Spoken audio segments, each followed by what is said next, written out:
So we're gonna go. Our our focus today is perfect competition in the short run and long run. So there's four market structures, and they're called perfect competition, monopoly, monopolistic competition, oligopoly. So this chart here is really good. Perfect. So pure competition. There's a very large number of firms. Product is standardized. No control over price. Conditions of entry are very easy, no obstacles, and no non-price competition. Examples are agriculture. Can you think of another example of perfect competition?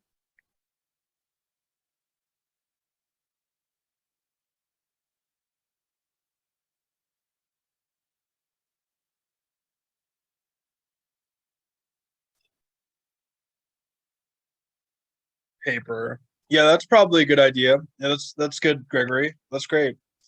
I think paper would probably fit that description. If anyone's seen The Office, it's a funny show.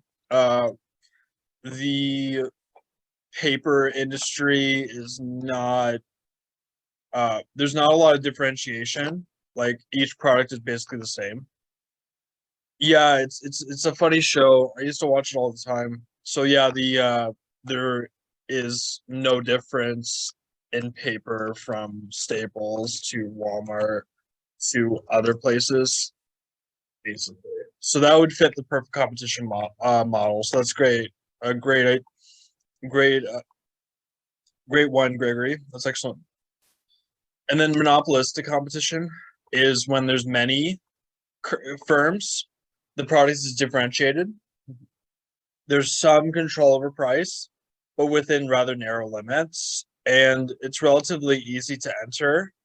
And there's non-price competition in terms of advertising, brand names, and trademarks. And this can be done through retail trade, dresses, and shoes. So like those are good examples of monopolistic competition. Can you think of other examples of monopolistic competition?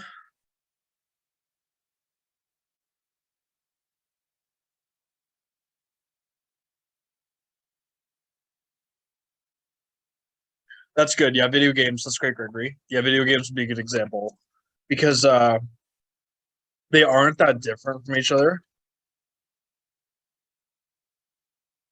So like so like e.g. Halo and Call of Duty, they are both similar in terms of gameplay.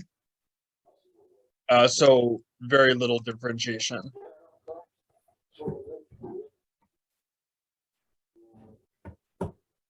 Computers, that's true. Yeah, computers are good. Computers are a good example. Yeah, staple name brands. Yeah, computers. So HP is not much different from Dell. That's good. And then like staples like bread, Dempster's is not much different from Wonder.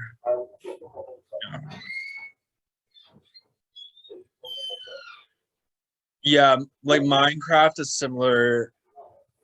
Yeah, Minecraft's a good example. Like with so Minecraft is similar to a lot of to like it's similar to Roblox, let's say, and games like that, similar. Yeah, like it's it's sort of similar.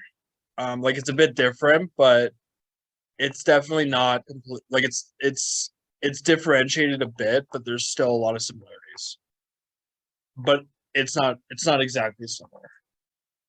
And then oligopoly is when there's a few firms, the product is standardized or differentiated. Uh, you're limited by mutual interdependence, considerable with collusion. There's significant obstacles, and there's a lot of non-price competition. And examples include steel, auto, farm implements. Can you think of any other examples of this?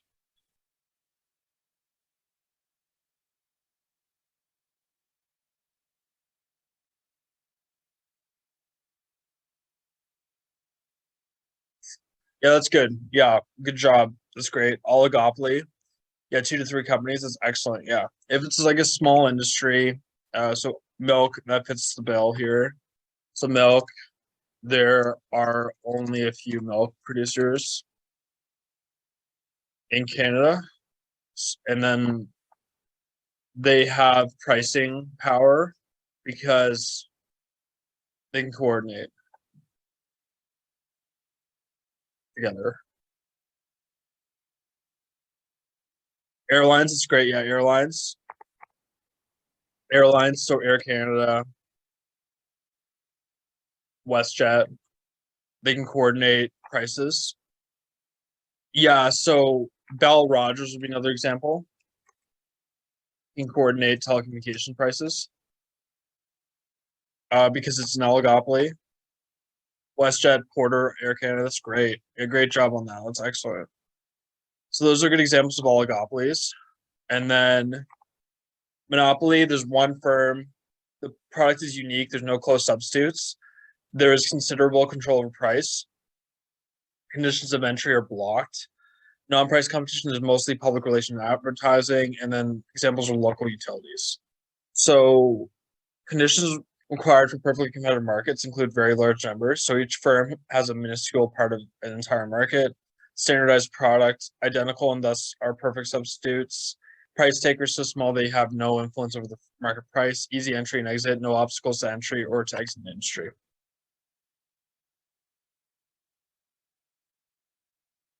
Yeah, Gregory has another good point. Monopoly would be EpiPens. That's so like patents. I like how you brought up the patent thing. The Yeah, the patent argument is very good. So if someone has a patent on something, they can produce it exclusively, and no one else can produce it. Patents can create monopolies because the firm who has the patent is the only one that can legally produce it unless they license it out, unless they license the formula out.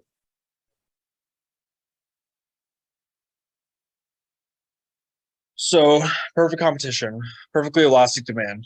Firm produces as much or little as they want at the market price. Firms cannot obtain a higher price by lowering its output. Firm does not need to lower its price to sell more output. Average revenue is total revenue divided by quantity equals price. Total revenue equals price times quantity. Margin revenue is change in total revenue divided by change in quantity. So in this case, if you did margin revenue, taking the change in total revenue, um, it would be a flat curve. So margin revenue is calculated by taking the difference between total revenue from one price to another.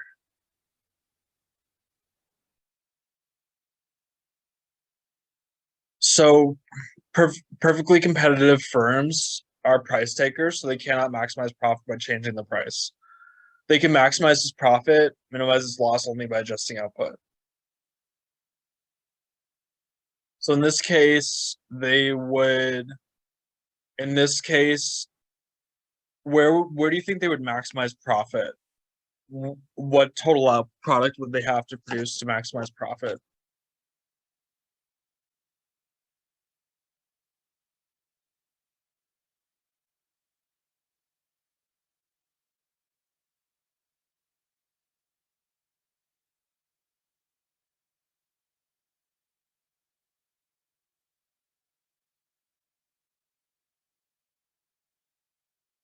What total product do they have to produce to maximize profit?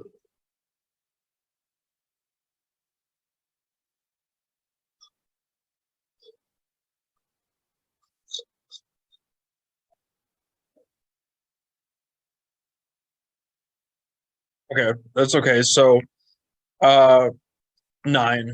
So they have to produce they have to have a total product of 9 to get maximized profit.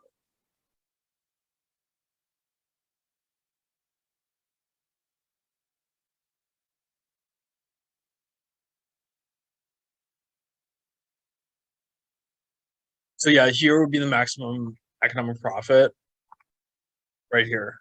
So this is the biggest difference between total cost and total revenue.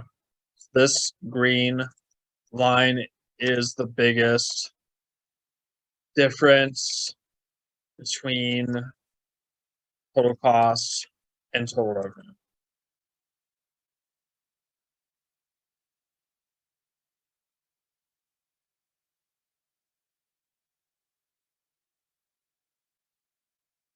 MR equals MC rule. Firm produces the last unit of output for which MR is greater than MC. It only implies that MR is greater than ABC. It is P equals MC under perfect competition. So yeah, this is like I showed before, this is where they maximize profits, where total product is 9.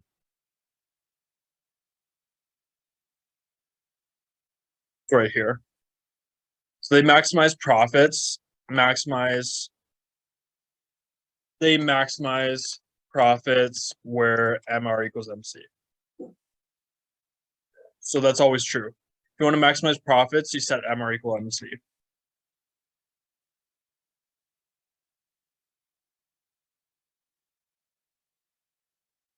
Suppose the market price is $81 rather than $131. Still produced because price is greater than the minimum average variable cost. So they want to always cover variable costs. So short run, they want to cover variable costs. They are fine to take a loss if they are covering variable costs. But long run, they will shut down if they are not making a profit. So short run, they could make a loss if could make a loss for a while as long as they are covering variable costs. So they don't have to cover fixed costs in the short run.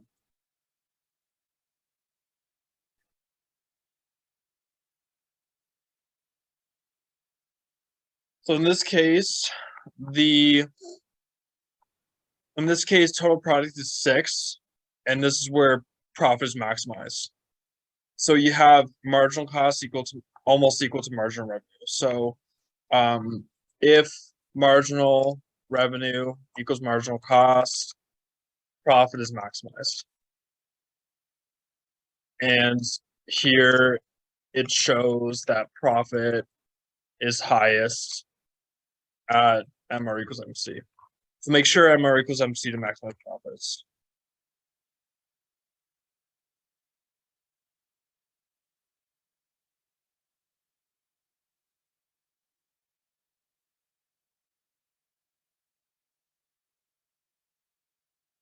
So firm will not produce at prices below its minimum average variable cost. Quantity supplied increases as price increases. Economic profit is higher at higher prices. The price equals marginal cost rule is the key.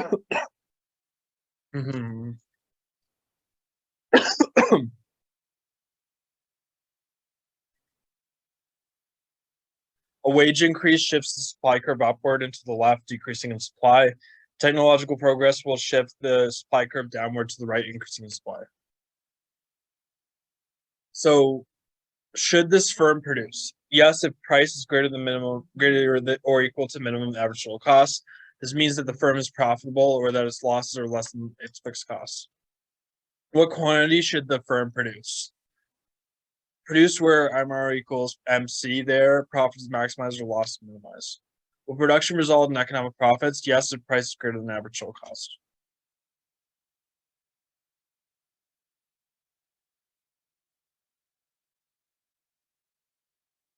So for firms facing losses due to fixed costs, shutting down in the short run does not mean shutting down forever. Important question for firms with fixed costs: will producing output make the hole even deeper? Low price can be temporary. Some firms switch production on and off depending on the market price. Examples: oil producers, for resorts, and firms that shut down during recession. So that's a good way. If you're making a loss right now, you could shut down. So like if you are losing money, um you could shut down for a while and start back up when you know you will make a profit.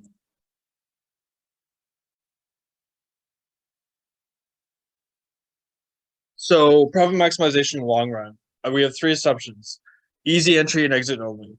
The only long run adjustment we consider. So you can enter a lot easier.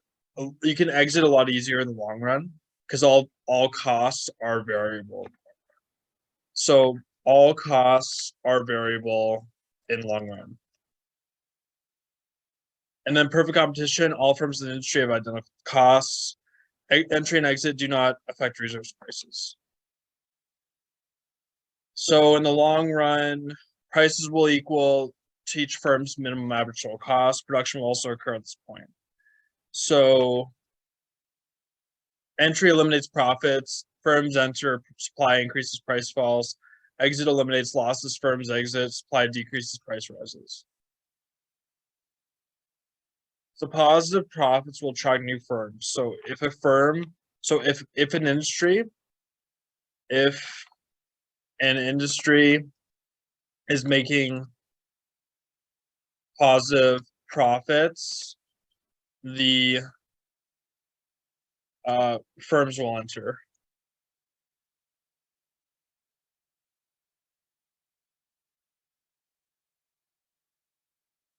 Negative profits, firms will leave. Constant cost industry. Entry and exit does not affect long run average total cost. Constant resource price. Increasing cost industry. Most industries are increasing costs. Long run average total cost increases expansion. Specialized resources. Decreasing cost industry includes the personal computer industry. Increasing costs if output contracts. So this is a long run supply curve for an increasing cost industry. As they produce more, costs go up. And in the long run, efficiency is achieved. So productive efficiency is when goods are produced in the least costly way. That's when price equals minimum average total cost. Allocative efficiency is when you produce the mix of goods most desired by society. So this is where we want to be. We want to be allocatively efficient to support all individuals in society and ensure that everything is equal. Productive efficiency is efficient in terms of maximizing total surplus. However, it is not equal. So we want to be allocatively efficient.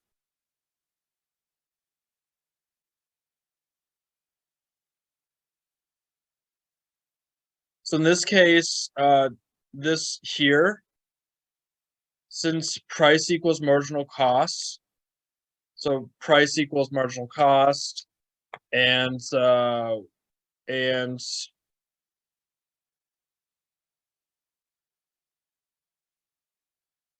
price equals average total cost, it's allocatively efficient. If price equals marginal cost equals average total cost.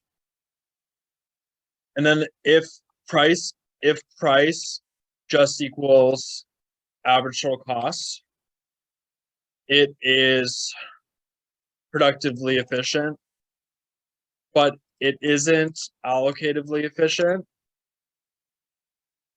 unless price also equals marginal cost. Yeah. So maximum consumer and producer surplus. So we want to maximize surplus. Consumer surplus is the difference between demand curve and the market price. Producer surplus is the difference between the market price and supply curve. So to be productively efficient, we need to maximize total surplus. Perfectly competitive markets will automatically adjust to changes in consumer taste, resource supplies, and chip technology. So entrepreneurs want to increase profits beyond just normal profit through innovating and new product development. So creative destruction. So competition is good because it causes creative destruction. So creation of new products and methods destroys the old products and methods. So creative destruction is beneficial, but there are costs as well as benefits. So patents can reduce the amount of creative destruction because patents give investors the legal right to sell their new ideas for 20 years. So it's very difficult to create new products because of threat of so it is very difficult to create new products because there is always a threat of being sued by the patent owner, claiming that new product is just a copy or derivative of the patented product. Sure. So which market structure has a low barrier to entry here?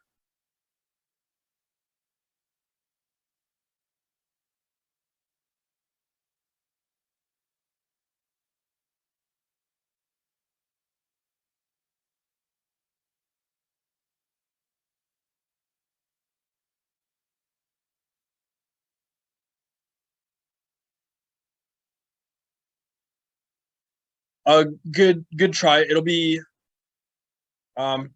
perfect competition monopolistic. So they have lower barriers to entry because they're easier to get into. There's more competitors in those industries. Monopoly has high barriers of entry. That's why there's only one firm. So it's very hard to get into. So what market structure is this graph for? Which market structure is this graph for? So they're making a profit here because they're making a profit of this rectangle. So what market structure would this match here?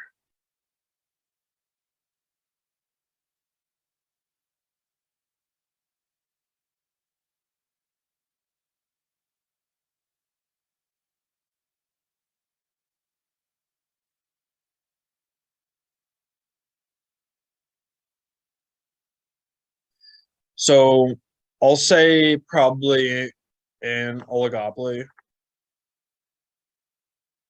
Oh wait, perfect competition, they say. Okay. Since demand is perfectly elastic, this would be a perfectly competitive market. Okay, I was wrong for that one. And then for which market structure is the market the firm and the firm the market? So what market structure would that match?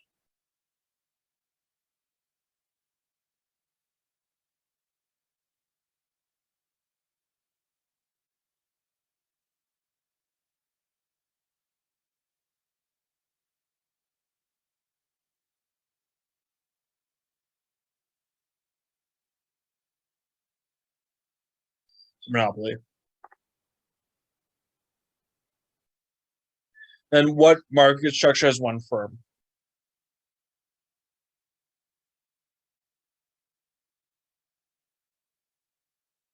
Monopoly. That's great. Good job. That's great. Then which market structure is prone to collusion or the formation of cartels?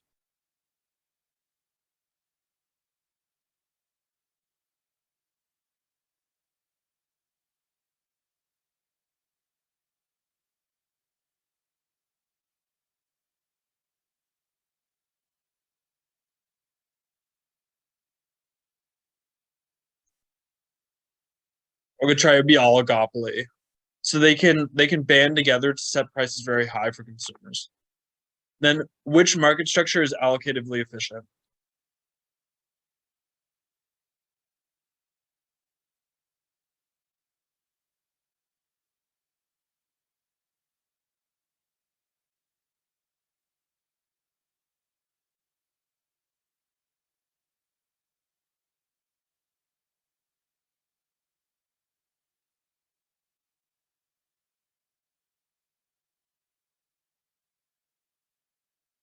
Yeah, that's great. Good job.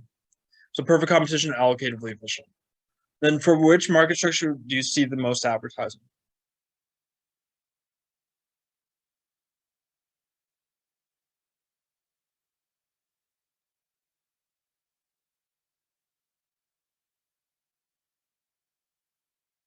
I think it would be monopolistic. So they can advertise to gain market share. And then which market structure prices above marginal cost?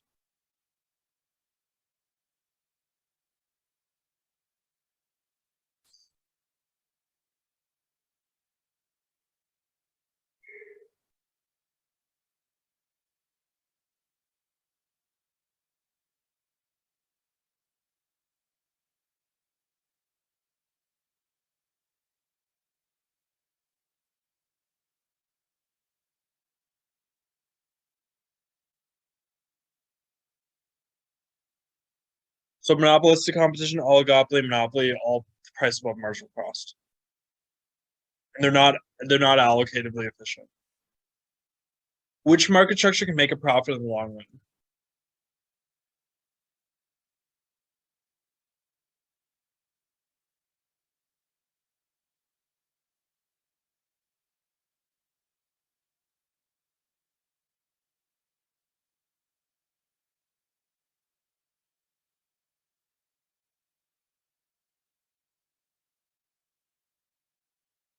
Monopoly and oligopoly. So they have high barriers to entry. So not a lot of firms can enter the market, so they make a profit in the long run. Which market structure has a few firms less than 10 or more than one?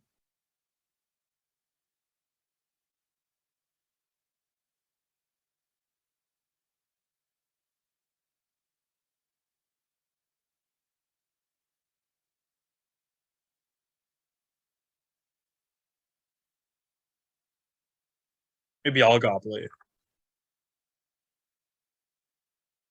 Then which market structure is productively efficient in the long run?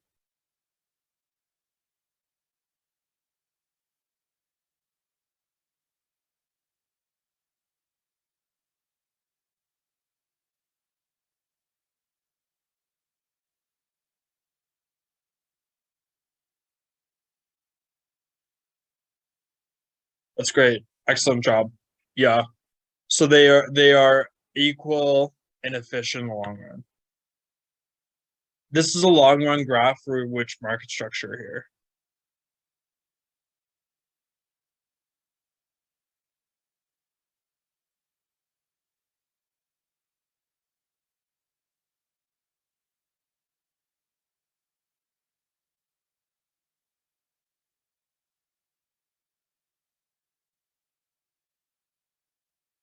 So I believe it's monopoly because marginal cost equals marginal revenue.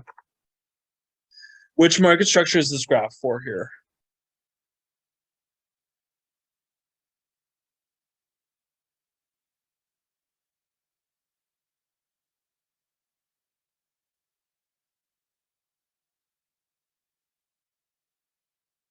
I believe it's monopoly again.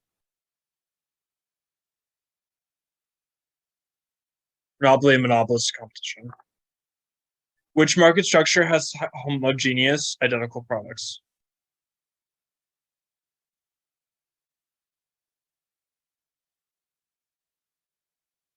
Yes, that's correct. And oligopoly too. That's great. And which market structure will temporarily shut down if price falls below average variable cost?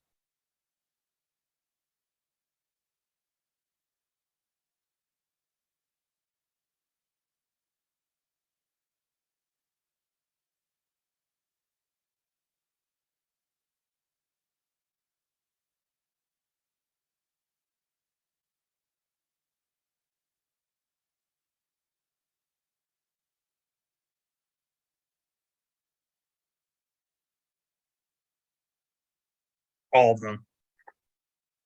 Which market structure has differentiated products?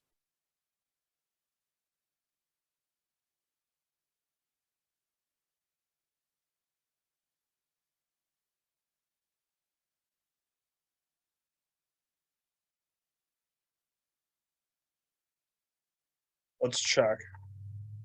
So oligopoly monopolistic competition. That's great. Great job. And then which market structures uses game theory to understand firm behavior?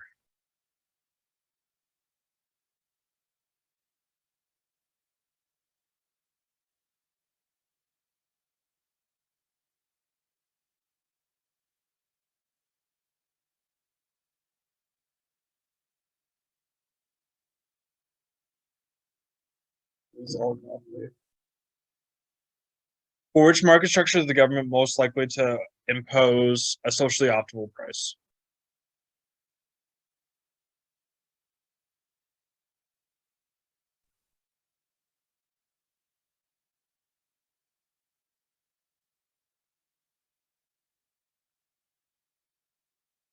Yes, great job. Which market structure will surely break even in the long run?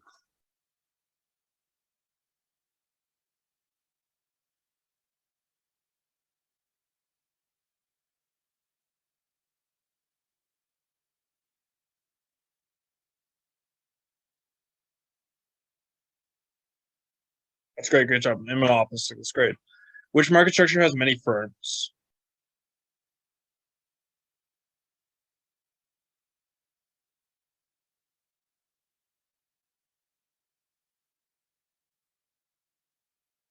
Yeah, that's great. Great job. And monopolistic too.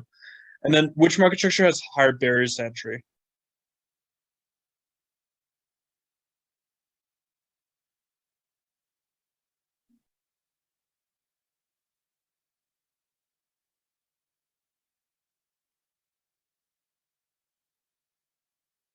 That's great. And for which market structure is the government most likely to impose a fair return price?